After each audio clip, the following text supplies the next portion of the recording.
Welcome back to Breakfast Central. And this morning we're going to be reviewing the newspapers, the front pages of the newspapers. We have our Head of Research and Digital News Editor here at News Central, Abdulateef Ahmed. Good morning. Thank you very much for joining us. Good morning, and thank you very much. Always a pleasure. I wanted to say congratulations on winning the election. What election? Not you winning the elections. Neighbors to the Our east. neighbors have won the elections. In Central America. I have concluded the elections. Well, Ivory Coast, Cameroon.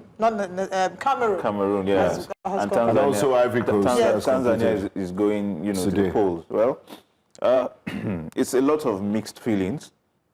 Elections have held, but people had to die. Sometimes I wish we can run elections without, the unnecessary violence, the unnecessary repression, because elections should go beyond, individuals, but the state.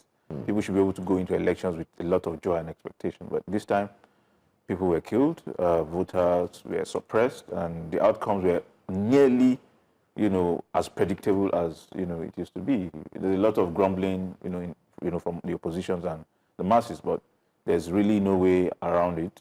The courts that they will approach are, courts that are controlled by state elements. State, yeah. So sad. And what's the African Union doing about this? Because if African Union has said what does the African Union? They said the elections were credible. That the elections match international standards. So that's where the problem is. If the people who voted are saying one thing and the African Union is saying another thing, it means that somebody is living, in the reality of it. Beyond the elections, looking at the morality of it, this is a 92-year-old man who is obviously in cognitive decline. And then the erasure of term limits. We saw that. And the irony in Akos is that one of the reasons why Ouattara won first term was because Laurent Gbagbo, his predecessor, tried to stay in office and then led to a civil war. And then you came into office and you're repeating the same things and you got away with it. So why do they always complain when there's a military takeover? They suspend them from ECOWAS, they suspend them from African Union. But when, these civilian heads of states are perpetrating themselves in office continually, removing term limits, Uganda, everywhere, name it, they never have anything to say about it. So someone once said that most African leaders belong to the same WhatsApp group. They think the same way. It's an old boys club. So but they've added a girl, Samia Suluhu. They added and a she's girl. playing the game. So she's probably learned to even do better than they are doing. Yes. But the problem is, most times, people say a lot of things about people in power, but in getting into power, they perpetrate about the same things. Maybe they are even inspired by the activities going on in Washington, because everybody is saying, somebody's saying he might extend his tenure in office. Trump. Yes. So it's greed, basically. Okay.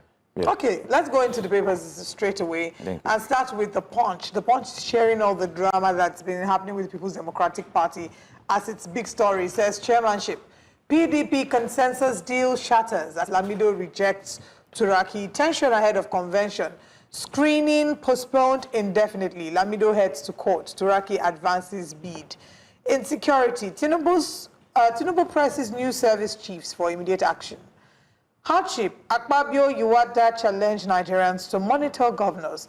Collapsed Lagos building. Occupants ignored distress signs, according to residents. This is so sad. Let's start with that. We should start with that. Okay. So you see, the thing is, most times Nigerians would always, when you see fact on ground, when you see clear warnings, Nigerians have a way of trying to attach everything to God. God does not build houses. He doesn't have bricklayers. It is about human thinking. So if you have advance warning about the structural integrity of the building, why do you stay longer? You're supposed to look for a way around it. Just move out of the building or make arrangements. But the state also has a responsibility Absolutely. to make sure you are not living in that compromised and distressed building. Yeah, because most of the buildings that have come down lately are distressed buildings that people should ordinarily not be living in.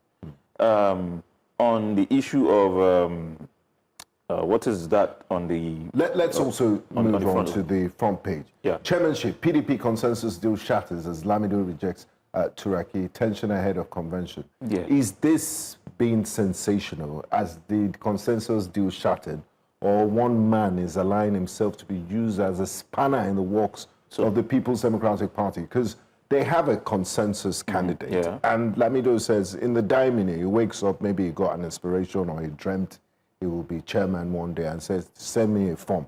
And they said the form is not available. And now we have the screening has been postponed indefinitely, and we're seeing all of this. How do you interpret this? Unpack it for us, please. So for me, everything happening in politics, in the political space, has to do with how you are able to distill your time. We have 16 days to the National Convention of the PDP. How do you, 16 days ahead of convention, not be able to speak in one voice?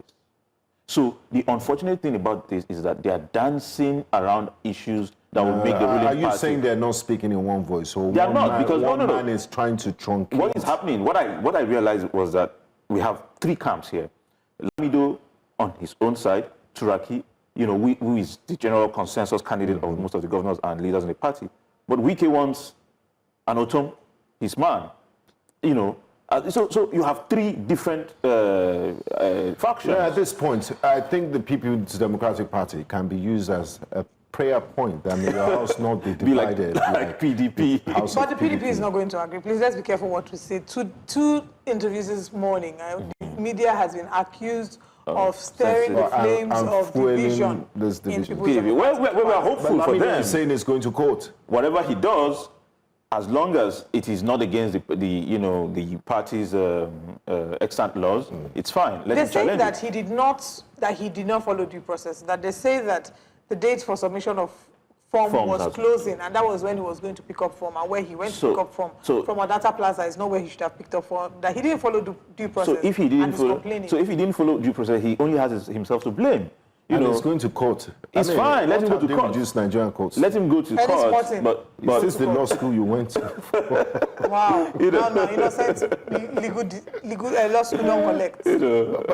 How do you see this playing out? Would they resolve it in 16 days? I hope they resolve it. That gives them a robust front. Yeah, a robust front to fight, against the ruling party. Now, one more story on the front page of the Punch newspapers before we move to this day.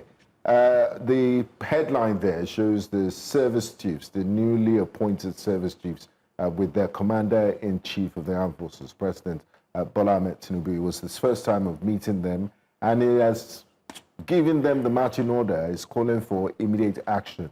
Do you think this change of personnel at the higher echelon of Nigeria's security architecture will make any difference, or is it old wine in new bottle? New bottle. But before you respond, let's hear from Stanley. Okay. Stanley is calling from Benin. Good morning, Stanley. Thank you for calling Breakfast Central. Please go ahead.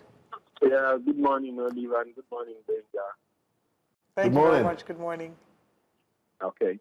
I want to comment on these elections in Africa with Cameroon and Ivory Coast in perspective.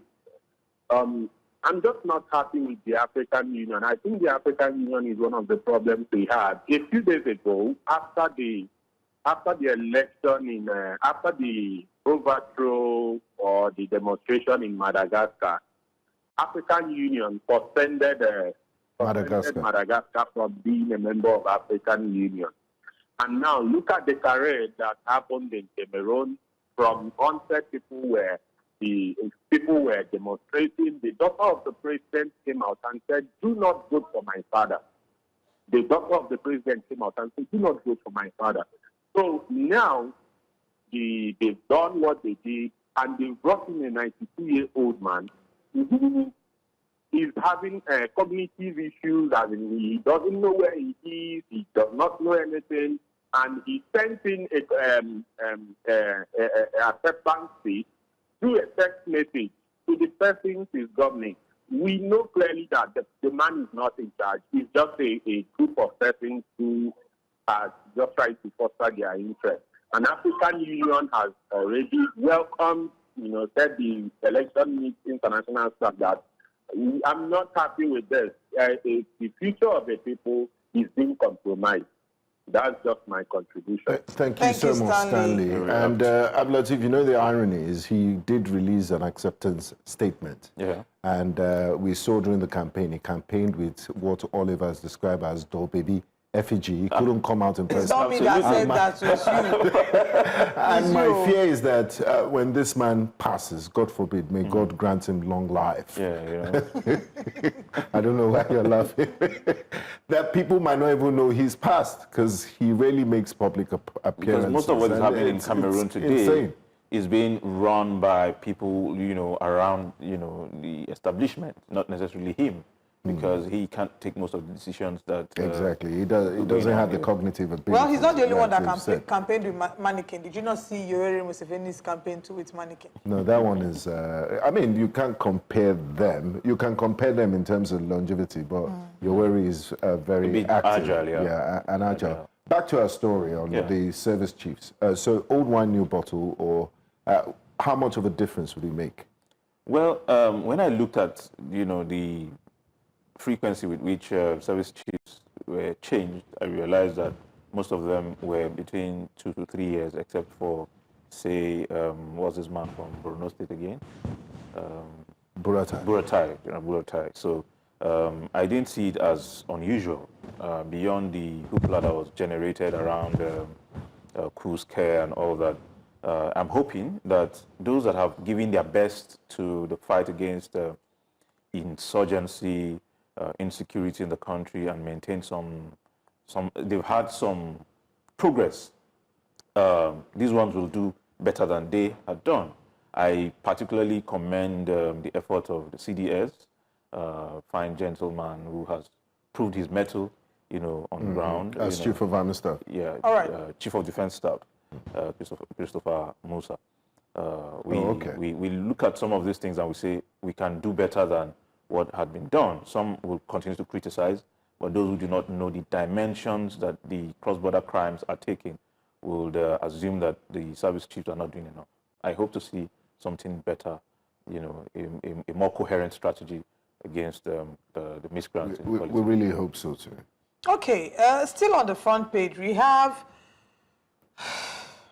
Natasha broke penal code in attacks on Akpabio and Bello, according to Attorney General of the Federation. Well, doctors mobilized for Friday's strike amid 38 billion naira unpaid allowances. Tinubu, Obasanjo lead dignitaries to honor late Christopher Kolade. Yes, these are the story. Okay, let's take the bottom pages as well. Terrorism. Judge begs Kanu in God's name to consult lawyers. There you go again. Invoking the name of God. Let's start with that. Yes, please. Kanu's case is a terrible case. There is almost no lawyer, what his name, legal counsel, who will stick his neck and say, I want to stand in for this person. However, the law allows that, regardless of how serious the case is, somebody has to speak for you, help defend, and see if, the punishment that you would have received can be reduced. Probably some will be given life sentences, will have their... depending on how they plead your case. Exactly. However, looking at how theatrical Kanu has been over the years, and sometimes, I would say, incoherent, in terms of how he thinks. I'm not sure how he thinks, but at some point he sacked his counsel. At the other time, he spoke badly to them in court, and now he's saying he wants to speak for himself. The danger in this is that what it means is that he leaves the judge to look at the allegations or accusations of, the federal government, and his judgment will rely on that accusation. What he's trying to do is to put up a front of a strong man. So why is the judge pleading with him to consult his lawyer? Because it is almost a given that the case against him will be judged in a way that he will be found guilty. The case, he has gotten to the end of the road, and what he's doing is just to say, you know what, I can mess this up by being irrational. Maybe he wants to take a higher moral position. There is no other position. The Nigerian government kidnapped him through extraordinary He has exhausted his arguments. He has exhausted his arguments. There's nothing else he can say. Being kidnapped does not mean that you are not guilty of the offense that you have been accused of. So the question is, the offenses that have been leveled against him, has he been able to prove himself innocent of that? No. And then he's saying senior judges like Kanu Agabi should not speak for him. The other ones should not speak for him. He wants to speak for himself. So what he's, I mean, what we will see that he's arguing for is that you cannot put something on nothing and expect it to stand. And if you're saying that he committed a crime, you're taking into cognizance the fact that courts both in Nigeria and in Kenya have ruled that there was an extraordinary rendition, that he was illegally, quote-unquote, kidnapped and brought back to Nigeria, and that they're part of a treaty, that they have gone foul of that one too. He's saying that he did not escape. He did not jump bail. His house was attacked. His family was attacked, and he escaped with his life. Well, that may be, some would argue that that may be a strong enough defense. Well, let's go on a break. And when we come back, we'll be opening the phone lines and taking more calls and still in the front pages of the paper. Stay with us.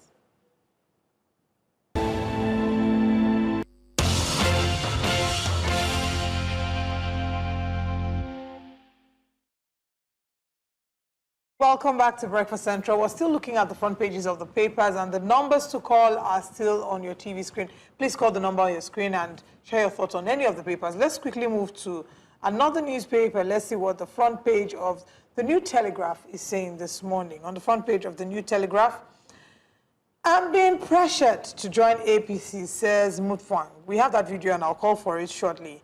As Oyebanji emerges, ruling party's consensus candidate for Ekiti gubernatorial elections. Edo APC to suspend commissioners sent out of ESCO meeting for not wearing a Shiwaju cap. That is by... Why are you laughing now? Abdulateef, the next time you're here, it would be nice for you to show up in your Shiwaju cap. I don't have such a cap. Why? I don't. So when I looked at that... No cap. When I look up... No cap. When I looked at that headline, I was like, you are being mandated to, to go on the mandate. I mean, it's not compulsory. People should be free to express themselves. The use of a certain insignia or logo or motive is dependent on the person donning it. So there is no rule in the party that says that... It's not a uniform. It's not a uniform, so it's choice. So it's not even as if they're having a convention or a national fiesta or something for which everybody wants to come out in their Ashwebi, in this case, the president's logo. So you're having meetings with the governor. What does that have to do with the president in Abuja? Exactly. So it shouldn't be. No, but the president is the governor is a big fan of the president. He's promised him 2 million votes in 2027. Let's see how that plays out. Let's hear from Comrade Eze, who's calling us from Enugu. Good morning, Comrade Eze. Please go ahead with your contribution. Comrade Eze, are you still with us? It's like we have lost connection to Comrade Eze. So yeah, you were talking about the promise of how many million votes? 2 million votes. 2 million votes, even though legally he can only deliver one vote. Vote for himself. So he's saying, well, let's see how he's promised, I mean, sometimes because they want to curry favors from the government, they promise a lot. So sometimes we have to test such promises by the events that unfold, in the elections. Let's keep fingers crossed. Okay. Okay, still on the front page, I want us to go back to that story, and I'll call for the video now. The video of Governor Caleb Mutfwang, the governor of Plateau State, saying he's being pressured to join the APC. So if our producers can please put up that video, and we'll come back to get Abdulateef's reaction to the video. Okay. All right? So before the video plays, just to look at the state of play in Nigerian politics right now, we've seen a massive wave of defections. They'll tell you, it's not a new thing in Nigeria. We always, the ants would always go towards the sugar. But let's take a listen. That they also put pressure on me. But I told them, only 2 people will authorize me to change party. One is the God of heaven. The other is you people.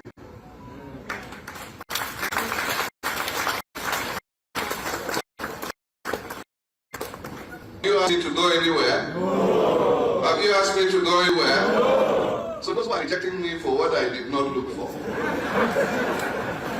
They are doing a useless exercise. And they are only hiding their desire. They are only hiding their desire. The truth is that 60–70% of the people in APC on the plateau, I make bold to say, they will be glad to have us in their party. It's just that they are biting their finger. Muslim is over. That's why they are angry and trying to twist it. And if I'm... Anyway, let me leave that. Now, in addition to this, Benga has predicted that this is Shalaye, initial graph. That by the 1st of January, he predicted that Governor Caleb Mutfwang and Governor Diri will move to the APC. There's a reason for that. Mutfwang, for the 3rd time, was being accused by his party members of having inappropriate or anti-party activities with the APC. A lot of people know that. Strange bedfellows. Fellows. You see, but there are no permanent friends in politics. It's permanent interest. So there's no problem if the governor has some good working relationship with the president. But for your party members to accuse you frontally, publicly, there's an issue. That's one. Two, his attempt to explain away, APC's intention to, he's simply supposed to state that he does not have interest in moving to the APC and stick to that. Yeah, but now categorically say. Yes, categorically state that. Don't say they're trying to force him, they're trying to threaten him. And the fact that he was even referencing God makes it more laughable. Politicians have a way of hiding behind God. You get? I think they should leave God out of it. Just tell people where you stand or where you are directed. Mind you, the fact that he's in PDP does not mean he does not have interest in working for the president. The president doesn't even need you to be in APC for you to work or to deliver for him. I mean, after all, the FCT minister is a member of the PDP. PDP, but he's working for the president. So all these things politicians say, they try to be smart by half and all that. If you can read in between the lines, you know where they are directed. However, this reminds me of when people say it's the devil that made me do this. Yeah, exactly. It's the work of the devil. In the North Central, you realize that he's the only one that is not in the same party. Others are in APC. So 5 against 1. He may feel circumscribed or made small by the fact that others are in APC. But regardless, let him face the work he's doing in the state and deliver to his people. But how do we stop this cross-carpeting, or is something that we have to live with? And I mean, it seems all the governors, we might end up, and this is what raises conversations about a one-party state, that are their excuses tenable? We want to align with the center, we're bringing more dividends of democracy to our states, or do we have a structural problem, the fault lies with the Constitution that gives the center so much power that people are looking for balancing and alignment everywhere? So it's not more of a constitutional problem, but a funding problem. I say that if you do not fund your party correctly, you stand a chance of being poached by the other party that has a better funding. So people are heading to election. They know the stakes are high. They know they are contending. So it's for electoral survival. Yes, for survival. It's not as if they, because they love APC and all that, but they are thinking, how do I survive this behemoth? How do I survive this, the collection of, aggressive forces that are trying to dislodge me? So they rather stay in. It's best to join them. That's what exactly they're doing. All right. If you fund your parties correctly, you realize that regardless of who is in power, you have your party, your purpose, your manifesto. Is you it stick really to it. funding, or if you do the work? So it's both of them. It's not money that... Yes, but if you don't fund the party, who is the campaign on your behalf? A lot of Nigerians even know, okay, this governor has done well. But when it comes to translating that into voting for them, they could get deflected by the other person who is offering, Omo and soap. Speaking of Omo and soap, still on the front page of New Telegraph, at the bottom right, ADC alleges that the federal government is manipulating food prices for political gains, as APC chair tells Nigerians to hold governors accountable for hardship. That's very... Has food reduced? Like a bag of rice now, according to the coordinating minister of the economy, Mr. Wale Edu, he says it's 80,000 naira. Well, the truth of the matter is food prices are reducing across board. But it does not mean that we cannot do better. We can have more affordable pricing, and it has happened in the past 1 month. We've seen in the north and even in the south, but that itself is not as significant as investment. you know, in agriculture, sustainable investment in agriculture, preservation, and you know, the entire value chain. Value chain, exactly. All right, we have Kingsley calling. Let's hear from Kingsley. From Benin City.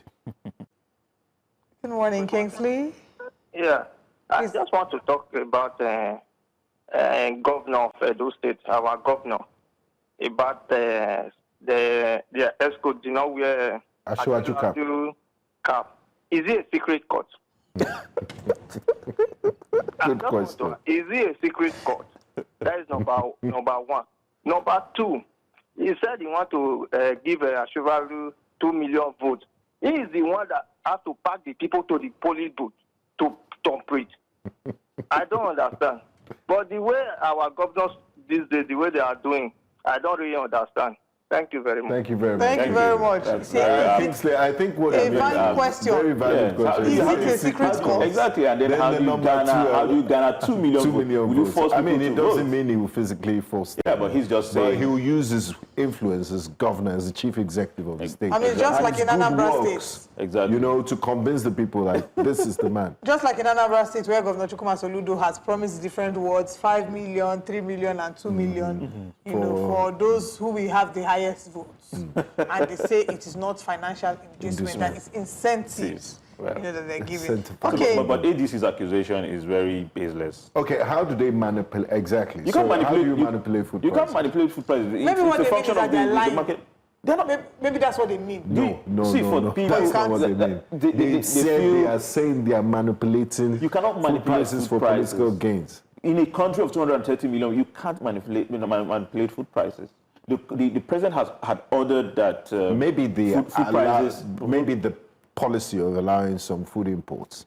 Yes, so that's understandable. Regarded as manipulation. It's not manipulation. If you are making sure that there's food security in the country through some regulations in terms of, because you can't import everything. There are things that you should not import ordinarily. But if you're ensuring that there's availability of food and all that, you cannot say it's manipulation. It's like when we had issues with refining in Nigeria, and we're trying to import some amount of fuel to ensure that there's no shortage of fuel and all that. You can't say it's manipulation. It's public knowledge that you just need certain amount of PMS supply to ensure that vehicles run smoothly and there is no needless traffic and anxiety in the system. Okay, let's move to our final paper this morning. The new TELEGRAPH. Okay, I'll come back to this one if we have time. On the new TELEGRAPH, this day newspaper rather, on the front page of this day newspaper, Amopitan, court can't continue to decide election winners. It must be at polling units. And we agree with you. Absolutely. 2,055%. Vows to reduce pre-election litigation, seek support at 56. NALT conference says with sound legal framework, necessary reforms, losers won't hesitate to congratulate winners.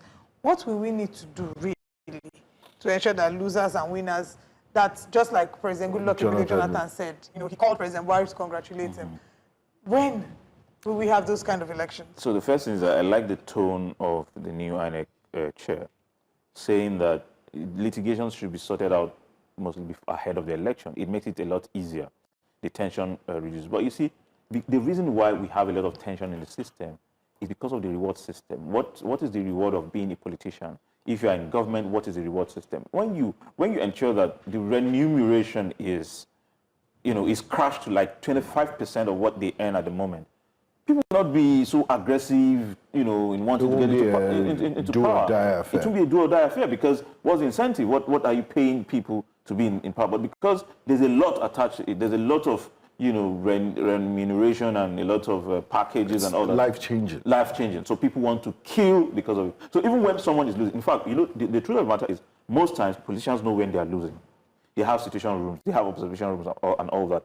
But they do not want to agree. They do not want to face their audience. So losers. Yeah, they don't. Yeah, they're so losers. They don't want to face their, their grass. But sometimes I do get your point, Abdulateef. But there are sometimes that they have genuine reasons. Absolutely. Grouses. Absolutely. Because the system has been manipulated. There's fraud, and they have a right to challenge it. That's fine. When they do that, there's no problem with it. The issue is when even the process that makes people emerge. For example, we were talking about PDP not too long ago. I like the fact that they are trying to do a consensus arrangement to say, you know what, we've had too many internal rifts. too many fights. We do not need to expend our energies and money on, who is what. Let's just agree. We know who works, who is going to work fine for us. And then they are trying to agree around a candidate. It makes sense to me. It's kind of efficient. But now somebody's throwing in the spanners. Sort it out before the election. Go to court, get your court judgment, whatever, sort it out before election. So that by the time the election finally holds or the convention holds, we are clear about who is, the party chairman is and the party leadership is. I mean, in the early days of our democracy, the cases we used to see used to be, one party A versus party B. But now there's so much internal fighting that you haven't even gone out to battle. You're already fighting yourselves in courts and everywhere. Let's hope we'll sort it out. Hope is not a strategy. They say we are still a nascent democracy even after 26. Yes, we are, but I'm not surprised. I'm not surprised. Maybe when we get to 300 years old, America will now stabilize. I'm not surprised that would have moved beyond that Cameroonian level. I'm not surprised that this is happening to the opposition parties, at the center. When the president was a governor in Lagos State, the opposition was behaving almost in this manner. Directionless, rudderless, there is no coherence in their strategy. They were this way in the morning and this way at night. I'm not surprised. The only thing is we are a strong country, 230 million people. We should be able to reason, and about 92 million registered voters. How is it impossible to put our anger, frustration, our wishes and hopes and aspirations together and say, you know what, we need 10 million or 20 million people to dislodge the president? You see, it's about strategy. It's about thinking coherently. It's about saying, we need the numbers. How do we get the numbers from 774 local governments from Nigeria? Absolutely. Okay. So much things to go through. Too many things to go through. Abdulateef, thank you for joining us. Thank you for having me. And always bringing experts insight and analysis. We're also looking forward to you attending the inauguration in Cameroon. Maybe on your way back, you can bring us some Cameroon pepper to pepper us. On your way back, please help us give our fondest regards to Kathleen. We will not be here to congratulate her and the entire people in Cameroon. All right, I said this earlier, but I want to wrap up the show with, again, a very special shout out to my mom, who's a year older today. So happy birthday, Mommy, and thank you for being such a beautiful model of love, light, and of Christ. Until I come your way again, this is Breakfast Central. We'll be back. Jatsiri takes over next. Thank you very much to our guests who've joined us physically, as well as those who've joined us virtually, as well as those live streaming. We'll be back again tomorrow. My name is Olive Emodi. And I'm Benga Bora. Happy birthday, Mrs. Emodi. Thank you, I'm skipping breakfast tomorrow because we're expecting cake. Yes. Happy birthday. Oh, and Johansson will be back tomorrow.